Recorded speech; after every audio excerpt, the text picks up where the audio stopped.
हरियाणा में तीसरी बार भारतीय जनता पार्टी की सरकार बनने जा रही है। यह कहना है गुड़गांव के सांसद राव इंद्रजीत सिंह का। वे सोहना विधानसभा में भाजपा प्रत्याशी के समर्थन में पहुंचे थे। राव इंद्रजीत सिंह ने आश्चर्य व्यक्त करते हुए कहा कि यह पहली बार हुआ है जब पार्टी का कोई नेता दूसरे इलाके में विपक्ष का समर्थन कर रहा है। पार्टी इस पर जरूर संज्ञान लेगी। उन्होंने कहा कि विधायक ही मुख्यमंत्री चुनते हैं। हरियाणा में हम मेजॉरिटी में आएंगे और अगर जरूरत पड़ी तो निर्दलीय भी हमारा ही साथ देंगे। जब राव इंद्रजीत से मुख्यमंत्री बनने को लेकर सवाल किया गया तो उन्होंने कहा कि दक्षिण हरियाणा का कभी न कभी तो नंबर जरूर आएगा। इस पर पार्टी जरूर विचार करेगी। सबसे पहले तो हरियाणा में भाजपा की सरकार बनाने को लेकर सभी कार्यकर्ता जी-जान से जुटे हुए हैं। भाजपा में बागियों के लिए कोई स्थान नहीं है। वही भाजपा प्रत्याशी तेजपाल तंवर ने कहा कि 2014 में जब पहली बार हरियाणा में भाजपा की सरकार बनी थी तो पूरे इलाके में विकास की झड़ी लग गई थी। अब एक बार फिर से भाजपा की सरकार बनने जा रही है। इस बार सोहना विधानसभा में जो भी कमी रह गई है उसे पूरा कर दिया जाएगा। सोहना तावड़ू का समग्र विकास होगा क्योंकि भाजपा का नारा ही सबका साथ और सबका विकास रहा है। इसी नारे को लेकर वह चुनाव मैदान में उतरे हैं। सोहना तावड़ू के विकास में कोई कोरकसर नहीं छोड़ेंगे। मतदाताओं को किसी भी तरह की परेशानी नहीं उठानी पड़ेगी क्योंकि मतदाताओं के लिए उनके घर और ऑफिस के दरवाजे 24 घंटे खुले हुए हैं। शुरू हुआ तो हमारे सर पे चढ़ जाएगा और वाजिब भी है कि 10 साल की एंटी इनकम्बेंसी लोगों के जहन के अंदर बैठी हुई थी, लेकिन वो गुबार जो लोगों के अंदर एंटी इनकम्बेंसी का था वो लोकसभा के चुनाव के अंदर समाप्त हो गया। आज के दिन शांतिपूर्वक लोग विचार करके आज के दिन भारतीय जनता पार्टी की तरफ दोबारा से नज़र उठा करके देख रहे हैं और मेरे को ये उम्मीद है कि आने वाले 5 तारीख के अंदर लोग हमारे को तीसरी बार सरकार बनाने के लिए अपना मत देंगे। हमारे शैलजा का जिक्र किया आपने मंच के माध्यम से, मनोहर लाल खट्टर ने ऑफर दिया उन्हें। देखो, मनोहर लाल खट्टर जी ने तो ऑफर दिया है लेकिन शैलजा ने मना भी कर दिया है।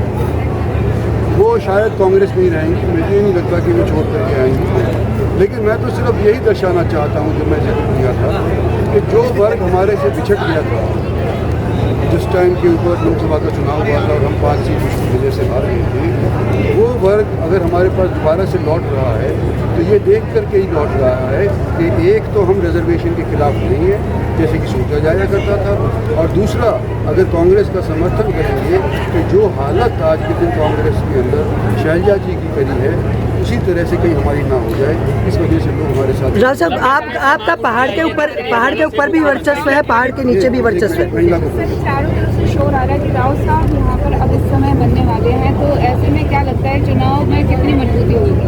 देखो, पहले तो हमारे को एमएलए चाहिए और एमएलए चीफ मिनिस्टर चुनेंगे, तो अगर हमारे पास मेजॉरिटी होगी तो एमएलए से भी पूछा जाएगा और हम 10 साल के लिए 10 साल तक बाकायदा बीजेपी को समर्थन देते आए हैं दक्षिणी हरियाणा के लोग, तो हमारा कभी न कभी नंबर आएगा, ये लोगों की उम्मीद है और उसके बारे में मैं समझता हूँ पार्टी जरूर सोचेगी। राव साहब, आप पहाड़ के ऊपर भी आज आप गए हैं, पहाड़ के नीचे भी वर्चस्व है, किस तरह का समर्थन मिलता हुआ नजर आ रहा है? मेरे को तो बड़ा अच्छा नज़र आ रहा है। देखो ना कितनी गर्मी हो रही है, कितना ह्यूमस हो रहा है, लेकिन कोई भी आदमी यहाँ से 10 से मस नहीं हुआ, बाहर हवा खाने के लिए नहीं गया, सब बैठे रहे, हमारा इंतजार करते रहे, हालांकि 1 घंटा लेट हो गया।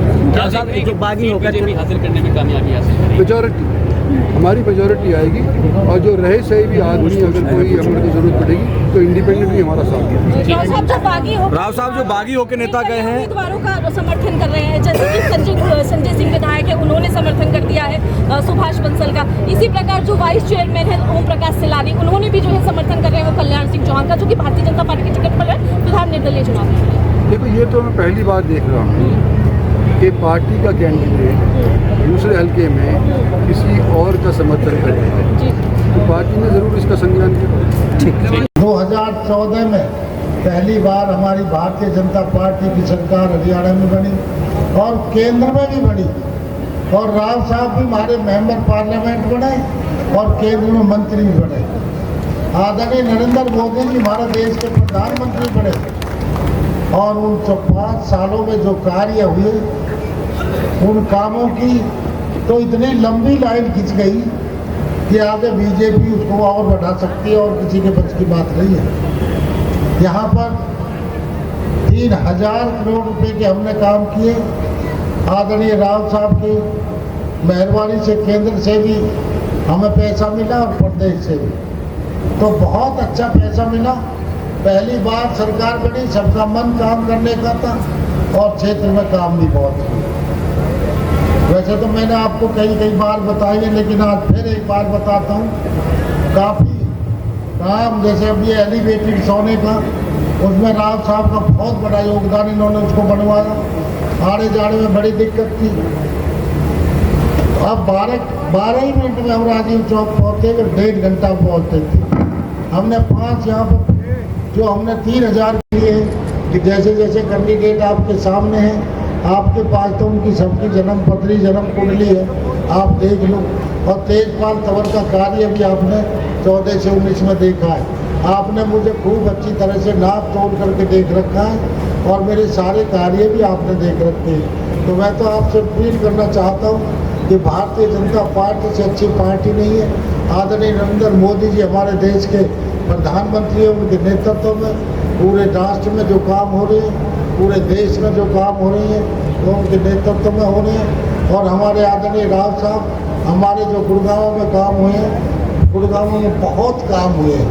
उनको था, उससे पहले गुड़गांव की बहुत बुरी हालत थी। तो मैं आपसे अपील करना चाहता हूँ कि आने वाली 5 तारीख को भाई ज़्यादा से ज़्यादा मत डाल करके हमें यहाँ से उम्मीदवार बनवाएं। मैं आपसे प्रार्थना करता हूँ, अपील भी करता हूँ कि आपके दुख में भी, आपको विश्वास दिलाता हूँ, आपके दुख में भी, आपके सुख में भी हमेशा आपके साथ रहूँगा। आपके कामों के लिए आप हमें बना करके भेजोगे तो हमेशा आपके कामों के लिए, विकास के लिए करता रहूँगा। और आपके बीच में हर दुख सुख में कभी मेरी जरूरत पड़ी तो लाठी लेकर आपके बीच में रहूँगा, पीछे नहीं रहूँगा। मैं आप सभी लोगों से पुनः अपील करना चाहता हूँ, आने वाली 5 तारीख को ज़्यादा से ज़्यादा कमल का बटन दबा करके यहाँ से भारतीय जनता पार्टी के कैंडिडेट को जिता करके भेजें और कमल के बटन को दबाएं तो तेजपाल तंवर उसमें से निकलेगा और वो आकर के आपकी सेवा में खड़ा हो जाएगा। आप सभी का मैं दिल की गहराइयों से बहुत बहुत धन्यवाद करता हूँ। आप सबका मैं बहुत बहुत आभार करता हूँ। आप ये कि जैसे जैसे कैंडिडेट आपके सामने हैं, आपके पास तो उनकी सबकी जन्म पत्री, जन्म कुंडली है, आप देख लो। और तेजपाल तंवर का कार्य भी आपने 14 से 19 में देखा है। आपने मुझे खूब अच्छी तरह से नाप तोल करके देख रखा है और मेरे सारे कार्य भी आपने देख रखे हैं। तो मैं तो आपसे अपील करना चाहता हूँ कि भारतीय जनता पार्टी से अच्छी पार्टी नहीं है।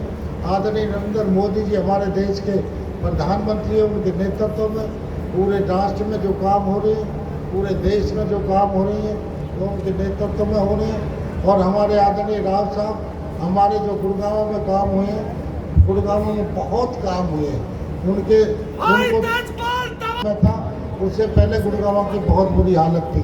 तो मैं आपसे अपील करना चाहता हूँ कि आने वाली 5 तारीख को भाई ज़्यादा से ज़्यादा मत डाल करके हमें यहाँ से उम्मीदवार बनवाएं। मैं आपसे अपनी प्रार्थना करता हूँ, अपील भी करता हूँ कि आपके दुख में भी, आपको विश्वास दिलाता हूँ, आपके दुख में भी, आपके सुख में भी हमेशा आपके साथ रहूँगा। आपके कामों के लिए आप हमें बना करके भेजोगे तो हमेशा आपके कामों के लिए, विकास के लिए करता रहूँगा। और आपके बीच में हर दुख सुख में कभी मेरी जरूरत पड़ी तो लाठी लेकर आपके बीच में रहूँगा, पीछे नहीं रहूँगा। मैं आप सभी लोगों से पुनः अपील करना चाहता हूँ, आने वाली 5 तारीख को ज़्यादा से ज़्यादा कमल का बटन दबा करके यहाँ से भारतीय जनता पार्टी के कैंडिडेट को जिता करके भेजें और कमल के बटन को दबाएं तो तेजपाल तंवर उसमें से निकलेगा और वो आकर के आपकी सेवा में खड़ा हो जाएगा। आप सभी का मैं दिल की गहराइयों से बहुत बहुत धन्यवाद करता हूँ। आप सबका मैं बहुत बहुत आभार करता हूँ।